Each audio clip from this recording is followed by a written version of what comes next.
Okay, so we're heading now to try and find Zed Outdoors' camp. He's camping with James Hunter. We've seen James, but we don't think Zed's turned up yet. But we just went over to see Camp Bazza crew, and they gave us a free trout, so... Rainbow trout? Yeah, that's our tea for tonight. Now we've got to try and find James. So this is the Friday, by the way, and it's pissing it down with rain right now.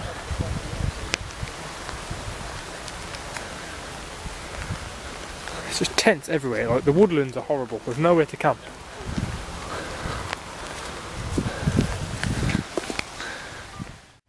So me and Bill have just got the first fire going of the show. How you doing, Bill? Awesome. Just referring back to the last video I did, really, and how you've got to really nurture these fires when you haven't got a whole load of tinder. We're in a parachute here. This is going to be our communal area for the event, and Zed finally arrived. He's just gone back to his car, so I'll introduce him in a minute. But we'll just put some of this on here. It's a lovely little fire. Oh, I need to find some burdock. Yeah, we're going to find some burdock for the trout. Should be pretty good. Everyone's bought plenty of wood. Yeah, it's pretty good. As long as you can get under there. Yeah. Some of the guys are actually sleeping under here, so it'll be interesting to see how good that is. But this fire's blazing now.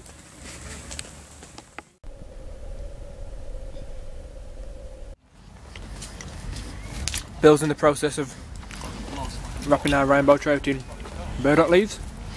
No, these are dock leaves. Oh, are they?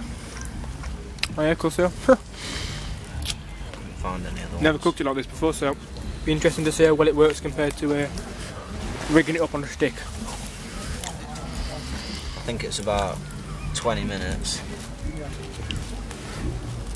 Yeah, I can imagine it being quite an intense heat. I think it's 20 minutes on each, or is it 10 minutes on each side? I'm not sure, I've only done it once. I have no idea, bro. I did it on the bushcraft course with Dave. I think probably 20 minutes on each side, to be honest.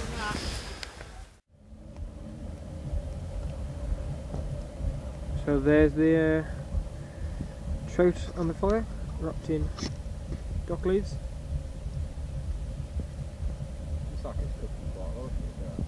It's working really well. That's been on there just over 10 minutes, I think. And the I just tried to flip it and the tail's falling off because it's that tender and done. Still waiting for everybody to arrive. They've all disappeared to go and get more kit. As if there isn't enough already. Zed's got a table, kettle. Everything. Just check this out. I think Zed's pretty much... What's that about? I haven't got a clue. Yeah, Zed's bought the house with him, Jesus. I haven't bought a sofa. Probably has.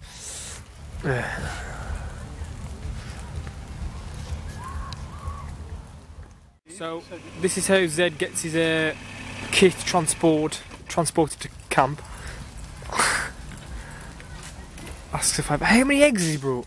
Huh? How many eggs are there? Jesus. What's in the box you want to see? What's in the box? This is glamping at its finest. What is going on? From my What does that say? my good lady wife. That is beautiful, man. Check that out. This is madness. I don't think I've ever camped in so much style.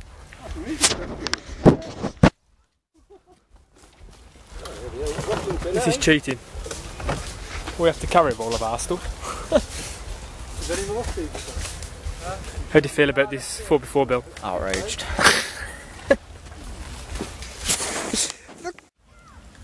Right then, so the trout's done. And it's absolutely beautiful.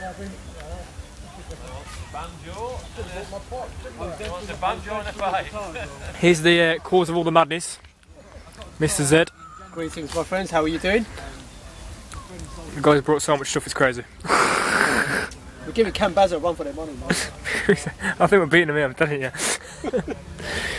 Yeah. Is that what you do when you're recording? I think everybody in the community knows whose dog this is. Can only mean one thing. We're at Camp Bazza. Spot on. Spot on. Got the whole Bazza crew surrounding us. It's all weekend now. Yeah, great, wasn't it? Fox is cooking some tea. Yeah. There's some big baps there. And we're looking for Strax. He's gone missing. But yeah, Friday night as well. Friday night's Welling Street. Last year. I was literally drooling off you. It's filling up quite well, isn't it? Like It'll be packed tomorrow. Tomorrow there'll be a lot more, I think.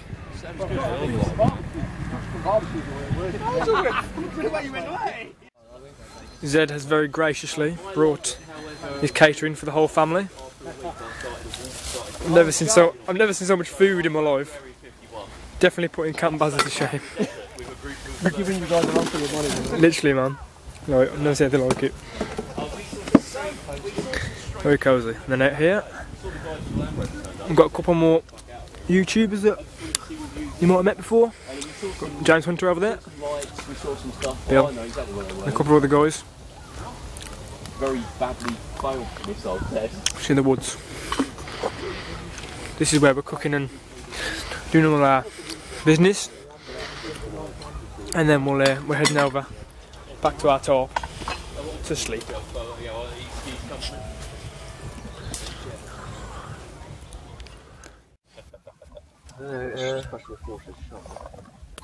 Top up both of them. Why you better go through the plate and all.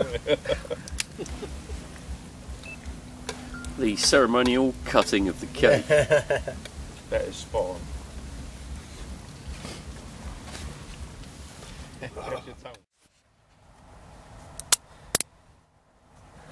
Right then, that's the end of the first night. Me and Bill are now in the shelter. Just gonna get ready to go to bed. We've had an absolutely great first night. Zed cooked, well, Zed's, I don't know, somebody that's related to him has made a curry. And it was absolutely beautiful. Probably one of the best curries I've ever had. So nice. And the onion barges. Onion barges as well. And kebab rolls. Absolutely beautiful. So thanks for that, Zed. Really appreciated. Absolutely beautiful meal.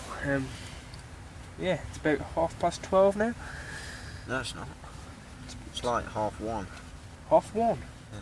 Gee, right, it's late. So we're gonna have a good night kip and see what's going on tomorrow. So I'll catch you in the morning.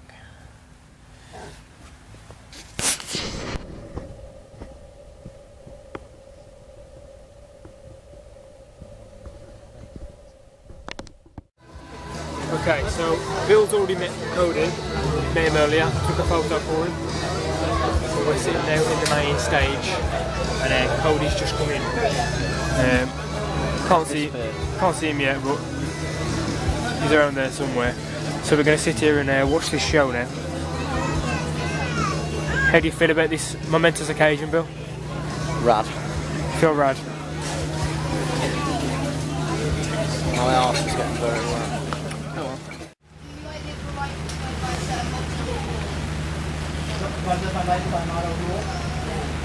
The question is, do I live my life by motto rule? And I think integrity is good.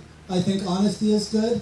In relation to teaching survival skills, there's a lot of bullshit in our field.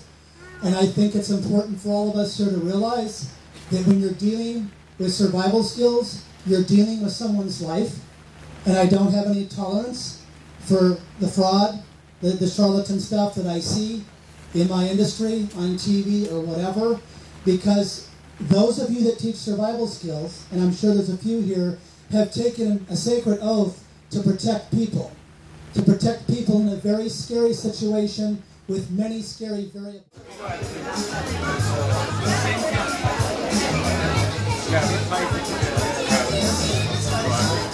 We had a bit of a rush to the program, right?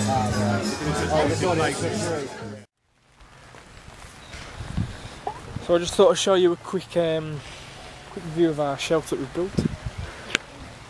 Quite a simplistic thing, but like I say, we were planning on camping in the woods, but the woods are terrible. But this is working quite nicely, getting there plenty of room as well in the bad weather. We've just listened to one of Cody Lundine's talks about hypothermia and hypothermia. It's really interesting actually, it was really good. And Bill's got to meet him twice now today. Winner. And in an hour's time Bill's going to be going for his little course with him. So I've got to find something to do. I was hoping I could record him, but by the looks of it, it's going to be in the classroom, so I can't actually get on. I'm going to have to get in there, I don't think. But we're going to go back now. I think I'm going to start buying some stuff. I need to go first. Oh yeah, look, Bill's in some modern equipment clothing. His coat wasn't stacking up to the rainfall. So yeah, where are we going now? I want to go to the toilet. That's a show. It's like Glastonbury now. Good morning, people. So me and Bill are just getting some breakfast on the go. Very, very smoky in this parachute at the moment. But it's raining outside, so we're just staying dry. But yeah, we're just cooking some bacon over here on the stove. It will not focus.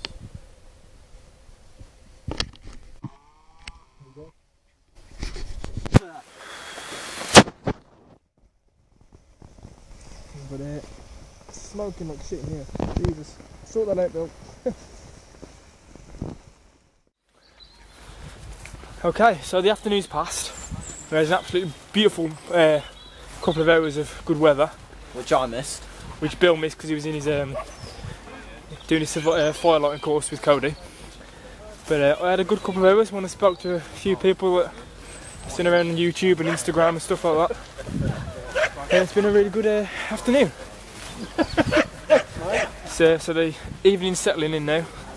The sun's going down, and we're going to head over to the big teepees to see what's going on. I think there's going to be some live music. So see you later. So at the start of the weekend, all the staff were mowing at us for churning up the field with our cars, and look what they've managed to do themselves. That's yes, that is stuck. The tractor can't even get him out. Yeah, I mean, again, quite funny, really.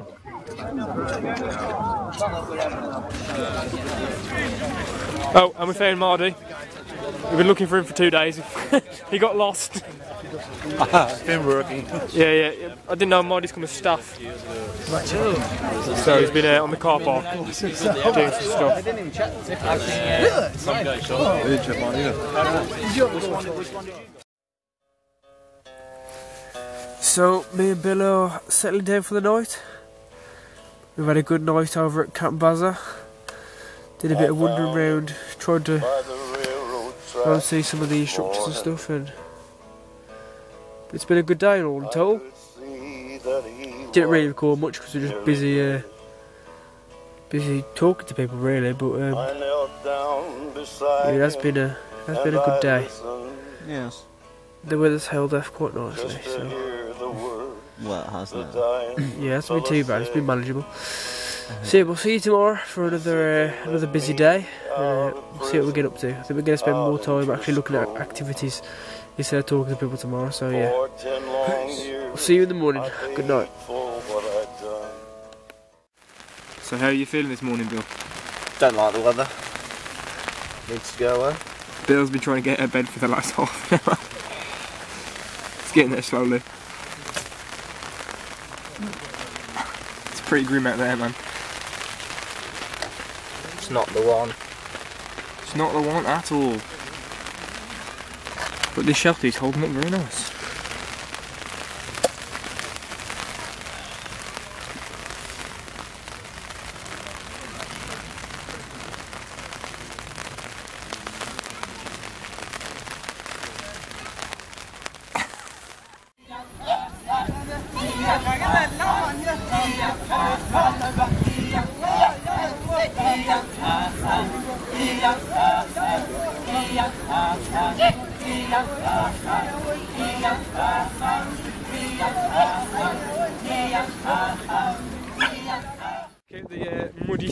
parachute. This is absolutely madness. I think Bill's got the right idea without the shoes on. Oh man, literal mud bath. It's been churned up. It's worse than blooming Glastonbury.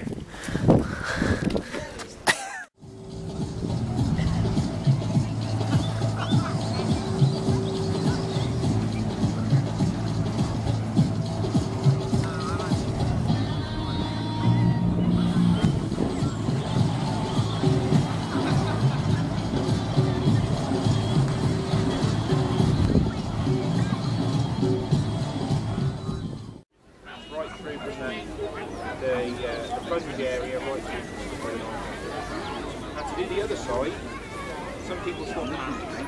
I find that you lose a hell of a lot of control and also lose a lot of power. Okay then, so it's Monday now. I didn't do any filming on the Sunday because I couldn't really be bothered.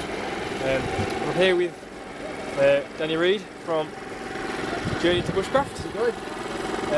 Bill's gone home. Bill went home last night because his dad had to pick him up, so he's been chilling with Andy and... Andy? Who's Andy? He's been chilling with Danny, and we've been at Camp Bazza as well. Doing a few bits, so we're going to spend the last day. The weather's improved a lot. Sun's out. Everyone's enjoying themselves. So we're going to go to Paul Kirtley's talk in a minute. It's going to be interesting. What's Paul Kirtley's talk? Survival and urban and modern times. Bushcrafting, yeah. Bushcrafting. So I'll do a bit of recording for that and we'll see how the day goes.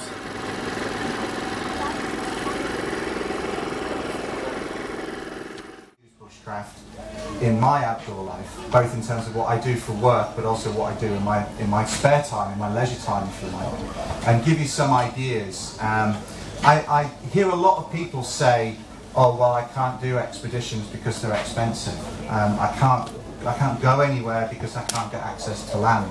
And other people are a little bit frustrated. You know, they're learning these skills, but they're kind of disconnected from the actual application. So what I really want to do today is kind of give a bit of idea and a bit of inspiration about how you might go about using these things. And let's see if the clicker works. Next bit of technology. Good. So here's a typical scene from a typical bushcraft course. There's one of my colleagues there, James. Can you all see that? Let's move that around. I don't need to see that. There's my colleague James, and he's under a parachute. And you know, the parachute has kind of become one of the cliches of bushcraft courses. Everybody has to have a parachute. Everybody, even if they're doing some sort of bushcraft camp, you've got a, you know, it's a tarp or a parachute. It's become one of those things. But it's a very static situation. And the way I came to bushcraft was not through a desire to be static, it was through a desire to travel and through a desire to make journeys. And I wanted bushcraft skills, and actually I looked for survival skills initially. I wanted those skills to augment and act as a backup during the journeys that I was making, specifically a lot of hiking journeys, solo hiking trips, both in Scotland and further afield, in the Pyrenees and places like that. So I came to it from the perspective of, I want to learn, what do I do if my stove fails? What do I do if I get stuck somewhere? What do I do if I break my compass? What do I do if I don't have enough food? How can I augment what I'm doing? And that's really where I came, but it was in the context of making the journey. You've removed this section of steel. We hold a slightly different grip and we go sort of 45 degrees to the stone. And then what I'm going to do is I'm going to gradually make little passes, and this hand is going to gradually lift up so that bevel rocks and still makes contact with the whole of the stone. And you can keep an eye on it, look, and you can see that water squirting out from underneath that pebble. But don't try and do it all in one go. Just do it one section at a time. And be careful when you get towards the tip, because if you lift it too far, you'll just puncture a hole through your sandpaper. Okay then, so that's it for the Bushcraft show this year. I've stayed for the majority of the Monday and just done the talk by Paul Kirtley, and it was really good. Just trying to find Zed now so I can get my bowl, because I left my bowl at the parachute. So I've got to go and find Zed. But I'm sorry if the video hasn't been extremely entertaining, because I've just been enjoying being at the show, you know. There's been a lot of familiar faces here that I've recognised, and a lot of people have recognised me, which I am eternally grateful for. It was very shocking, the amount of people that have come up to me this weekend and have been saying how good my videos are and how they love watching my videos. And it touched me really, it really did. I didn't get that last year at all. No, nobody recognised me last year. And this year, it's been surprising. A lot of people have been coming up and saying hello or whatever. So yeah, it's been really great. So thank you everybody that came and said hello. But I am sorry that the video hasn't been that interesting. But I've been putting time into actually talking to people and getting around and seeing the stalls and talking to different people. So yeah, I hope you enjoyed the video. What video there is of the Bushcraft show this year. And thanks for watching. And I'll see you again very, very soon. Trying to get me riding dirty, trying to get me riding dirty.